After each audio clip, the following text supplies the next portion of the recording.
Bueno, bienvenidos al podcast Secretos Inmobiliarios. Hoy con una invitada, de lujo. La tenemos a Jessica Balanzi. Ella es, de todo, psicóloga, conferencista, escribiste un libro y ahora estás muy abocada a la mentoría para emprendedores y muy en el tema de la parte inmobiliaria. Así que me encantaría que vos te presentes un poco y nos cuentes qué haces y a quién ayudas. Bueno, Andreita, muchas gracias por la presentación. Sí, es cierto, de profesión soy psicóloga, de alma soy emprendedora y, después de muchos años de haber ejercido la clínica, que de hecho hasta hace muy poquitos años lo seguía haciendo, la verdad es que la clínica es un poco solitaria, ¿viste? Y yo necesitaba volcar algunos conocimientos, tener un poco más de cosa social. Y así es como empecé a trabajar en un proyecto de tener una institución de formación para emprendedores. Tengo nuestra propia fundación que se llama Fundación Innovar y Emprender, y en función de eso he dado capacitaciones, mentorías, entrenamientos, conferencias acá, en el interior, en otras partes de Latinoamérica, y así fue cuando me fui adentrando al rubro inmobiliario porque me llamaron para que sea psicóloga de muchos asesores inmobiliarios. Y es por eso que conocí a los inmobiliarios. Claro. Mira vos, así que psicóloga inmobiliaria, en realidad es como que más allá de psicóloga es como que estás prácticamente en esa parte, ¿no? En esa área. Tal cual, tal cual, tal cual. Bueno, perfecto. Yo quería hacerte algunas preguntas relacionadas con la psicología justamente y de los consumidores y de lo que es la vivienda, ¿no? Por ejemplo, ahora estamos viendo mucho el tema de las viviendas unipersonales, ¿no? ¿A la gente realmente le gusta vivir sola o es algo que lo hace por una necesidad o porque cada vez está más complicado el tema de la convivencia? Bueno, Andreita, te cuento que nunca me hicieron esta pregunta. La verdad es que tengo que pensar un poco, pero lo cierto es que si te pones a pensar, esta transformación no solo es cultural, sino que le conviene a todos. Los desarrollistas pueden meter pueden vender mucho más en menos metros, o sea que es una tendencia también de la construcción. Por otro lado, las personas, sí es cierto que, antes había como una cultura de que si salías de tu casa, salías casado, entonces se buscaban otro tipo de construcciones y ahora hay mucha cultura de vivir, estar solo, no tener capaz un hijo, tener una mascota. Entonces sí, las culturas fueron cambiando. Antes no se privilegiaba tanto los espacios verdes. Ahora no solo las construcciones de los monoambientes, sino también de las cafeterías y de los espacios comunes tienen que tener vegetación, tienen que tener verde, no sé si te diste cuenta de eso. Sí. Entonces, sí es cierto que fue virando no solo la arquitectura, sino también la cultura y a los nuevos estilos de vivir, ¿no? Claro. Entonces debe ser por eso también, como una mezcla de todos, a todos les ¿Y vos conviene. como psicóloga pensás que la gente le gusta, disfruta realmente, le gusta este cambio o es algo que se tienen que adaptar al cambio, de vivir más solo, que hay más individualidad?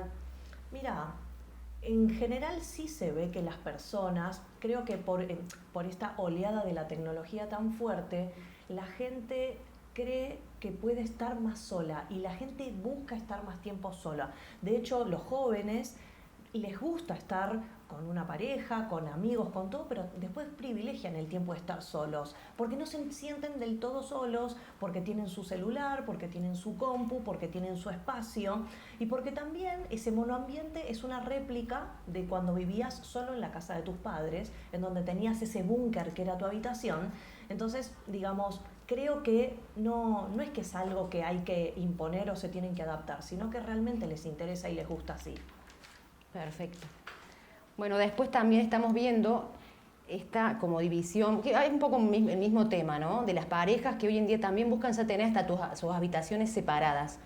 ¿Esto es mejor para la pareja? ¿Es un poco que están buscando cada vez más esto de individualizarse? ¿O por qué pensás que pasa esto? Bueno, mira, ¿qué querés que te diga? Esto de las parejas con habitaciones separadas a mí me parece genial, pero más allá de eso, es una tendencia de la segunda gestión en general. O sea, uno hace las cosas al principio con sus 20 y pico de años, sí lo da toda una pareja, sí sos tóxico, sí necesitas de todo y querés estar todo el tiempo con esa persona, y después cuando te separás de tus primeras nupcias te vas dando cuenta que privilegias tu tiempo solo, te vas dando cuenta que tenés ganas de, no sé, de tu privacidad, de que cuando querés compartir, compartís, y de que cuando no querés compartir, no compartís. Ajá, perfecto. Vos ves que hay una gran evolución familiar, ¿no? Porque en realidad ha cambiado la familia, muchas familias monoparentales. ¿Cómo lo ves a esto? ¿Y es contraproducente? ¿Qué te parece? No sé si es una evolución, creo que es una transformación de la familia. Sí, las familias se fueron ensamblando de formas diferentes. O sea, se ve mucho el monoparental, pero al mismo tiempo con mucho de la familia de... Tipo por ejemplo, ensamblada. claro, o el ensamble de la familia, o las madres de las abuelas de los chicos estando presentes en la casa, o la tía, o sea, se fueron conformando como diferentes. Los amigos a veces ocupan roles en Familiares. que te tienen los chicos, que les ayudan a las amigas, o sea, se fueron cambiando, son como muy líquidas las familias ahora, tienen diferentes formas de ensamble según lo que vayan pasando, según si se separaron, según si esta familia se fue a vivir, por ejemplo, a otro estado y están solos. Es verdad que ya no hay tanta una estructura como antes, muy simple y para todos igual. Hay como medio artesanal la conformación familiar. Claro. Sí. Perfecto. Después, bueno, cuando construimos una casa, ¿no? ¿Te parece que tiene mucho que ver lo que ponemos, o sea, lo que la construimos un poco pensando en las necesidades nuestras, de la familia, o también en lo que piensan los demás, en el qué dirán? Sí, re en todo. Según la cantidad de plata que tengas también, ¿no? Pero creo que siempre, lo que yo siempre cuento acerca de tener la casa propia, es que tener la casa, primero Argentina, somos un país que vinieron muchos expropiados de sus propias raíces, ¿no? Muchos hijos de tanos, muchos hijos de gallegos, gente que dejó sus raíces y que necesita raíces acá. Entonces por eso todavía tenemos una cultura de no tanto renta de la casa, sino de comprar tu propia casa, porque es como la fantasía de tener tu lugar en el mundo. Entonces ahí, en ese lugarcito de mundo, podés ostentar, pero también podés hacerla a la imagen y semejanza que alguna vez se te ocurrió. Hay muchas idealizaciones respecto de esa casa, mucha fantasía respecto de cómo querés hacer esa primer casa. Entonces sí, es un poco lo que te dé el bolsillo y otro poco, digamos, no toda la gente hace las cosas para ostentar, ¿no? Claro. Pero sí es cierto que la mayoría de las personas están como un poco a la expectativa de la mirada del otro, a la hora de vivir en general. Claro, en general. Sí. Y el tema de tener una casa propia es una presión social. ¿Sentís que es un poco presión social de como, che, tengo tantos años, tengo que tener mi casa propia? Mirá, ¿O ya no pasa tanto eso? Creo que eso era más de nuestras generaciones. Creo que las generaciones nuevas se fueron divorciando de esa idealización. Creo que no es tanto una presión social, sino que antes en las, en las épocas anteriores era una presión familiar.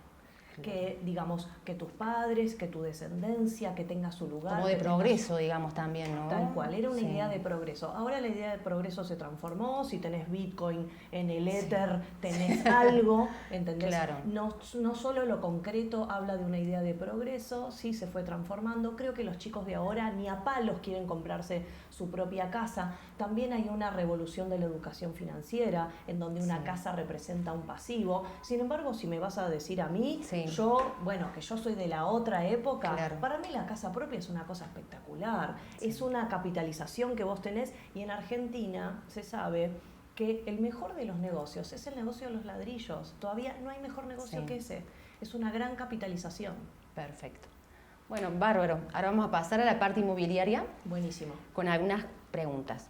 ¿Crees que hay informalidad en el rubro inmobiliario? Cuando yo entré al rubro, conocí a una persona que es acostumbrada a comprar y vender, y en un momento me dice, pasa es que hay mucha informalidad en el rubro inmobiliario. ¿Qué te parece a vos que estás como metida en ese tema?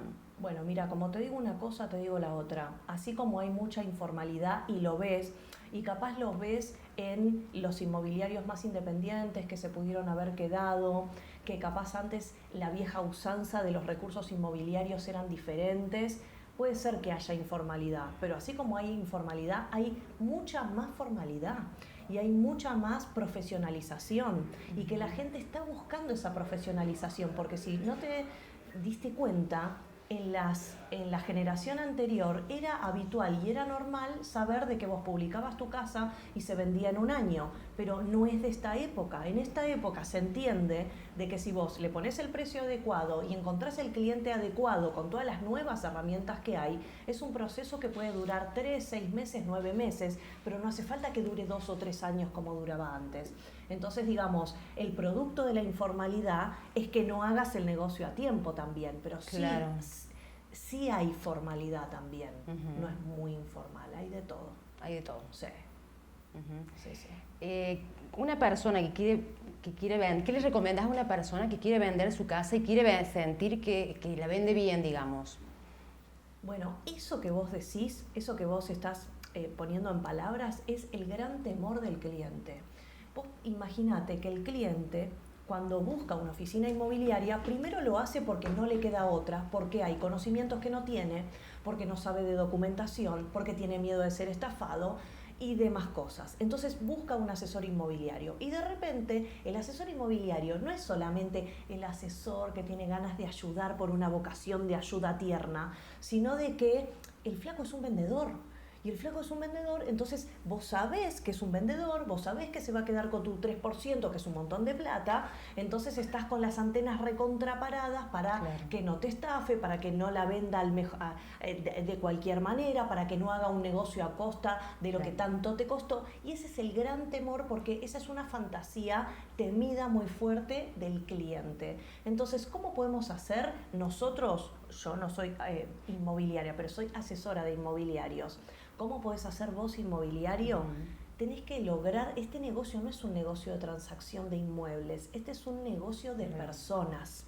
Entonces, lo que vos tenés que lograr es que ese cliente duerma sin frazada, entienda que lo que vos estás viendo y percibiendo en la realidad inmobiliaria es lógico para ese cliente, que ese cliente pensaría lo mismo, que cuando vos le vas a dar un consejo al cliente, el cliente se entregue, que cuando vos tenés que hacer una operación de bajarle un poquito el valor, el cliente comprenda.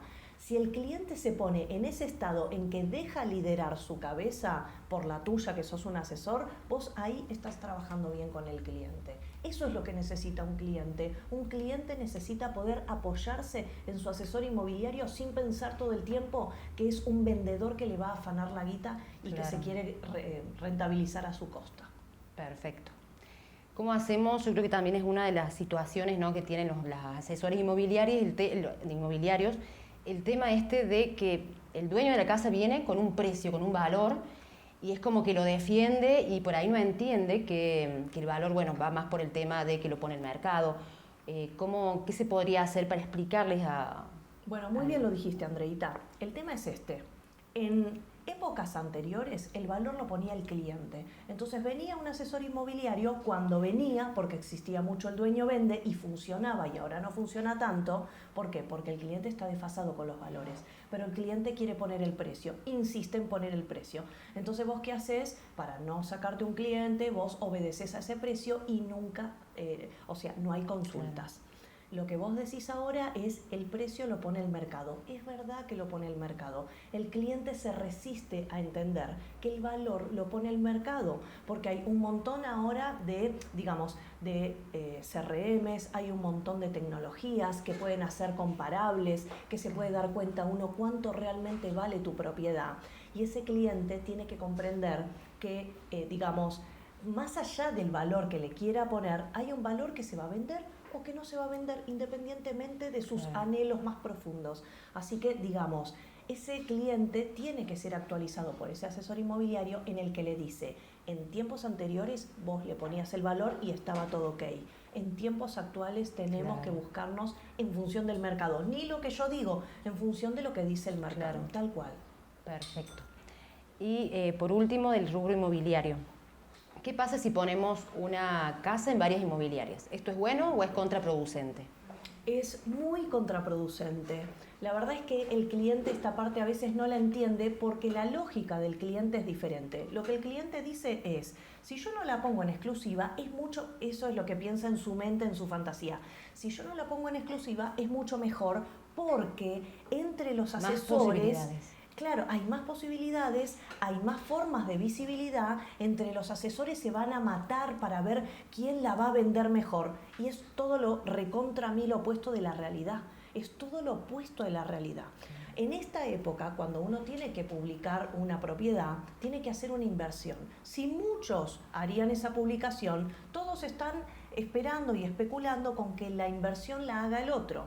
Y aparte que, digamos, cuando vos te fijas en un portal que hay muchas inmobiliarias que están publicando la misma claro. casa, el cliente siente que esa casa es invendible. El cliente no, el comprador claro. Siente que esa casa es invendible, se pregunta por qué tendría tantas inmobiliarias, de repente se puede pensar que la casa está embrujada, de repente puede pensar que tiene humedad de cimientos, que la zona está tiene algún problema, digamos. Y algo le pasará. Algo porque no se vende. Claro, ¿qué pasa que llama a tantos? O sea, es bastante contraproducente. La exclusiva es un privilegio de la persona que tiene la casa, ¿entendés? Porque vos tenés ahí a ese asesor inmobiliario que te la va a publicar, que te la va a mover, que la va a poner en todos los portales, que va a hacer la inversión, que le va a poner súper destacado. Caso contrario, no lo va a hacer. Tu casa no se va a vender tan fácilmente. Eso es lo que va a pasar. Perfecto. Y ahora, bueno, algo muy importante es de Barges, porque bueno, vos fuiste una de los pilares más importantes, ayudaste con la creación de esta empresa. Entonces, queríamos saber cuál fue tu mayor desafío y a la vez tu mayor aporte, lo que pensás que nos aportaste, que fue algo bueno. Bueno, muchísimas gracias. Te cuento desde qué lugar. En realidad yo fui mentora y psicóloga del fundador de Barges, que se llama Ezequiel Vargas. Y Ezequiel, digamos, en realidad el psicólogo no es el que hace las cosas. El psicólogo es el que va despejando esas nubecitas que tiene un paciente. Entonces ese paciente puede que tenga inseguridades respecto de lo que puede hacer. Y de repente ese paciente puede sentir que no es del todo capaz de liderar personas. Y de repente ese paciente tiene algunos anhelos, pero todavía están difusos. Y de repente vas trabajando con el paciente y el paciente va adquiriendo robustez psicológica. Y de repente ese paciente sale del trabajo, de la tranquilidad de la zona de confort y de trabajar en relación de dependencia para ir por sus propios sueños, para ir por sus logros. Y el apuntalamiento es dispersar esas nubes para darse cuenta de cuál era el modelo de negocio que quiere para su empresa y cuál era su empresa y cuál es el formato que le quiere dar y cuál es la impronta que le quiere dar. Entonces yo lo que fui haciendo yo soy como una máquina del gimnasio. O sea, vos vas al gimnasio y hay máquinas, y hay gente que las usa. Hay gente que tiene unos abdominales espectaculares y hay gente que tiene una buzarda que le llega hasta el piso usando la misma máquina. Entonces, digamos, la máquina está ahí para ser usada, te sirve para subir de nivel. Si vos laburás bien, como pasó con Ezequiel, entonces vas a tener una empresa diferente, con su propia impronta, con su propio nombre, con un modelo de negocio diferente, con otra oferta, con algo realmente interesante para ofrecer, pero porque esa persona trabajó fuertemente en sí misma y en su propio proyecto. Eso es lo que yo hice, acompañar. Perfecto. Bueno, ¿qué opinás vos del método Barges? Bueno, te cuento, el método Barges realmente es muy interesante. El dueño de esta idea, que es Ezequiel, la fue puliendo bastante porque, digamos, esto es como un ensayo y error. Él ya venía del mundo inmobiliario, ya sabía cómo funciona un vendedor avesado. Y el vendedor avesado, una persona que está en el mundo de los negocios, tiene que hacer en el mundo inmobiliario muchas actividades que no son del mundo de los negocios. Entonces le saca tiempo, dinero, energía. Entonces él se daba cuenta de que el negocio está en la calle, no está en la parte de hacer marketing, no está en la parte de llegar a tu casa y hacer la gestión administrativa. Entonces él dijo, yo quiero, lo que más quiero es que el vendedor saque todo su potencial. Entonces empezó a generar unos departamentos que le alivianaban el trabajo al vendedor de manera tal que siempre venga trayendo negocio mientras hay una parte que es la administrativa, que es la de medios, que es la parte que tiene que ver con el marketing, lo legales, exactamente. El vendedor no tiene por qué hacerlo todo ni saberlo todo, porque está desperdiciando muchísimo tiempo en la parte más importante, que es la parte comercial. Entonces, diferenciando eso, creo que Ezequiel lo que hizo mucho fue no solo diferenciar a nivel de el vendedor que va a estar de este lado, sino aportar valor al cliente que está del otro lado. Porque así como te digo que el vendedor se podía ocupar más tranquilamente de la parte comercial, mientras las otras instancias que se tenía que ocupar un inmobiliario ya estaban cubiertas, el cliente tenía una oferta en donde si él, por ejemplo, si el cliente es un cliente oro, es un cliente que tiene un trato diferente, una atención diferente, porque tiene todos los beneficios de poder trabajar, de poder trabajar en conjunto con esta empresa. Entonces, se da cuenta porque aprecia el valor, porque se da cuenta de todo lo que se le ofrece en forma súper profesional. Entonces, todo eso lo puede ver el cliente y es más fácil elegirlo. Entonces, no solo fue despejar la cabeza del vendedor en la parte comercial, sino también aportar profesionalismo hacia el cliente. Eso es lo que creo que hizo el método Barges. Muy bien. Bueno, los otros días vi que estuviste en el teatro con otros referentes inmobiliarios. Así es. Bueno, algo diferente fue. Contame de qué se trató. Contame un poco de eso, que me gustó mucho la onda que le dieron diferente. Ay, Andreita, sí, tal cual. Bueno, te cuento que sí fue algo diferente, porque vos viste que el rubro inmobiliario es un rubro un poco solemne, un poco clásico, un poco serio. Y, la runfla inmobiliaria que le llamamos Rialtor Salvaje, que ya es el segundo año que lo hacemos, lo que hacemos es convocar influencers inmobiliarios, gente conocida argentina del rubro que se destacó, gente conocida, por ejemplo, acá de Córdoba estaba Andrea Fuchs, que es reconocida, estaba Luciano de Todo es Marketing. Bueno, gente muy conocida de diferentes provincias, de capital y todo, que hacían como aportes muy novedosos, pero la idea era un poco aportar valor, aportar anécdotas, aportar conocimientos, pero también humor, pero también un poco descontracturado, un poco divertido. Lo hicimos como si fuera, una puesta en escena en un teatro. La idea era esa, la idea es que vengas, puedas disfrutar de una función de teatro y al mismo tiempo también que puedas reflexionar acerca del rubro, llevarte los últimos conocimientos, las novedades, pero de un lugar mucho más del entretenimiento. Eso es lo que hicimos con Rialtos Salvajes. Perfecto, hermoso. Muchas gracias. Y por último, vos sos escritora. ¿Para cuándo el próximo libro? Bueno, te cuento una cosa. Me está costando, te cuento, Andreita, me está costando.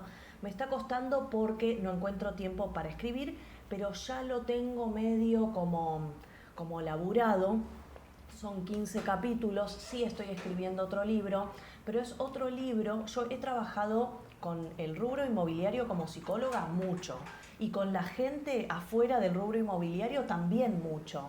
Yo en mi haber he tenido más de 1.500 pacientes, tuve muchos pacientes. Entonces, de ahí quiero sacar un libro que se llama Hacks Mentales y tiene que ver con cómo aprovechar el rendimiento de tu mente, cómo aprovechar el tiempo, atajos para la mente, atajos para la forma de mirar, el mindset, la forma de pensar, todo eso que yo veo que en el rubro emprendedor realmente se necesita y lo valoran muchísimo, y quiero ir para ese lado. Buenísimo. Bueno, ya que te pregunté sobre el próximo libro, contame del primero. Mira, justo sí, lo tengo acá. Sí, se llama Descifrando la mente inmobiliaria. Este ya existe, ya se han vendido como 6.000 copias, realmente con mucho éxito. Y bueno, lo que hablamos acá es, yo venía del mundo de mentorías de emprendedores. Entonces yo acá plasmé un mecanismo de abordaje para el mundo emprendedor en general. Es una teoría neutra que puede ser utilizada perfectamente para el mundo inmobiliario. Agregada a esta teoría, en donde habla de cómo funciona este negocio, de cómo es la interpretación de este negocio, de cuáles son las habilidades que tengo que tener, de cómo funciona nuestra cabeza en función de lo que necesitamos saber. Más allá de todo esto, mi socio del libro, Gustavo De Simone, es un empresario inmobiliario muy conocido, de renombre y de mucha buena performance a lo largo de muchos años, que viene a traer justamente tips para los inmobiliarios, historias, ejemplos. Entonces es muy completo porque tiene toda la parte teórica, psicológica, pero muy llevadera, y por el otro lado como material un poco más duro del mundo inmobiliario. Genial. Bueno, la verdad que admirable, haces de todo. Bueno, y te agradezco un montón que hayas estado acá. Así Gracias a vos, Andreita. Bueno, me encantó, sos súper cálida, me encantaron las preguntas y bueno, ojalá que se repita, ¿no? Gracias. Ojalá que se repita. Así va a ser. Muchísimas gracias.